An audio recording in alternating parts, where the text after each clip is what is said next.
Hi, I'm Pox. I'm Raggable. And this is Wii Hacking 101, Episode 4. 4. Okay. And today we're going to be showing you how to make an infrared light pen. And why would you want to do this? Well, so you can make your own multi-touch smartboard system. Yes. Using a wiimote and a PC.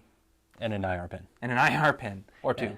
Yeah. Anyways, a guy by the name of Johnny Chung Lee recently posted a video detailing how to use a Wii remote as an IR camera to track an IR pen to set up a very cheap and simple smartboard system. Yeah. So using the same... If you did the instructions in the last episode of connecting your Wiimote to your PC, this is just another step where you run a program that Johnny wrote, and it'll calibrate it. And anyways, here's how to make a pin. So here are the supplies that you'll need. You need a 1.5 volt tolerant infrared LED. You'll need a momentary push button switch, a AA battery case holder, and a AA battery to go with it. And then you'll need a containment unit for everything, such as a Marks-A-Lot marker or Sharpie highlighter in our case. A few other additional materials, such as a good pair of pliers, a thin copper wire for soldering everything together, and a soldering iron to solder everything together. And then super glue. So you get the back off, you remove the tip, and then if you have to, you can go ahead and trim down the ends to fit the LED if you need to. And then we took this soldering iron and burned a hole. Yeah, and as you can see, Pox has just released up a whole heck of a lot of fumes.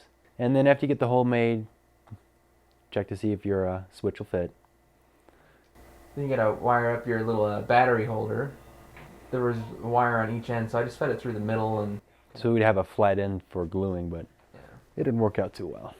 Okay, now we are preparing to solder wires onto the LED. Of importance to note is the fact that an LED has a positive and a negative side. Yes, so make sure that the positive is going to go to the switch and the negative goes to the negative on the battery holder. LED, the wire that's longer than the other one is the anode or the positive side, and then the short wire is the cathode or negative side. So I put the lighter colored one to be my positive and the darker one to be my negative. So after you wired up the LED, you can go ahead and thread that in and glue it in there. I made a little hole in the back of the pin so we could put the wire from the battery holder in. And we super glued that on and to my fingers. So after all the wires are fed into the pin, you can go and place your momentary push button switch. If you can find a smaller one than we did, that'd be good. But our limited Radio Shack. This is the smallest they had. Yeehaw. Hence the fat pin. So you want to go ahead and just solder together the negative leads. From the battery holder to the LED. And then you want to solder on the positive on each side of the switch. Positive from the LED to the switch and positive from the battery holder to the switch. And it doesn't matter which one you choose on the switch, so long as they're not on the same... Yeah, as long as they're not touching each other, then it defeats the whole purpose. And then to test, you can use any kind of webcam that you have access to. Because they see infrared light. After you have your pin made, you need to set up your Wiimote on like a tripod or a nice level surface at an angle to wherever your virtual whiteboard / smartboard is going to be. Yeah. So that it'll have a good view of the whole screen. There's a 45 degree angle of field of view on the Wiimote's infrared camera. Our Bluetooth stacks work by default. If not, we have a link to one that is proven to work in XP. Vista, you might be screwed. Mine worked in Vista. And it's pretty straightforward. You put your Wiimote into discovery mode and you launch Bluetooth software and it'll find it and add it, and then you run the cool little program that John made. Johnny Chung Lee. Okay, and then after you run the program, you just put your LED pen up to these 4 points that you set up, push it, activate it. Be careful not to hold it too long though, otherwise it'll calibrate to the next point that comes up.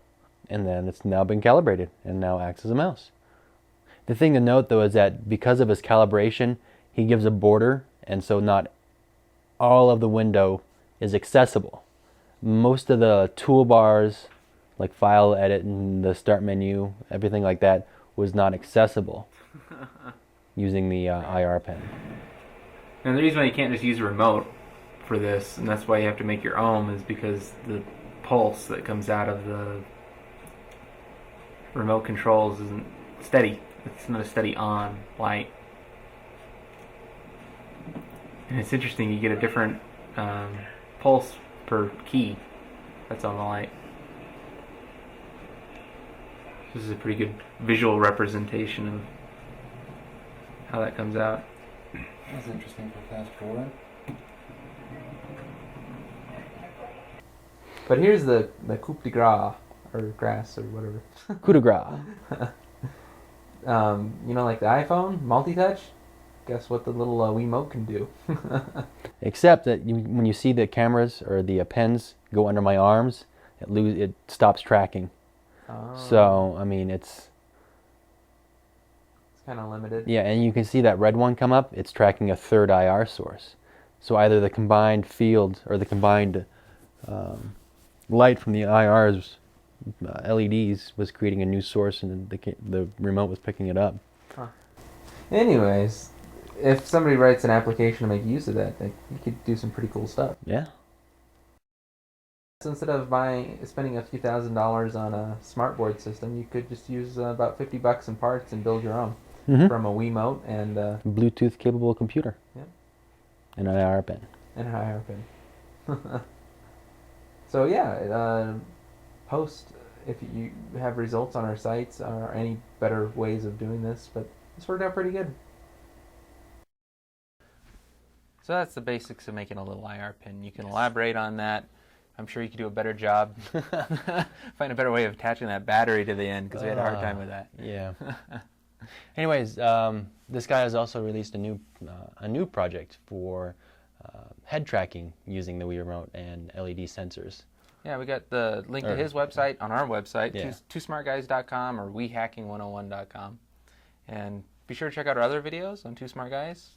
And also, if you want to get a DVD of all of our shows and help support us, it's only $10. Have fun, subscribe to the feed, join the forums if you have any questions. Yes. Good luck.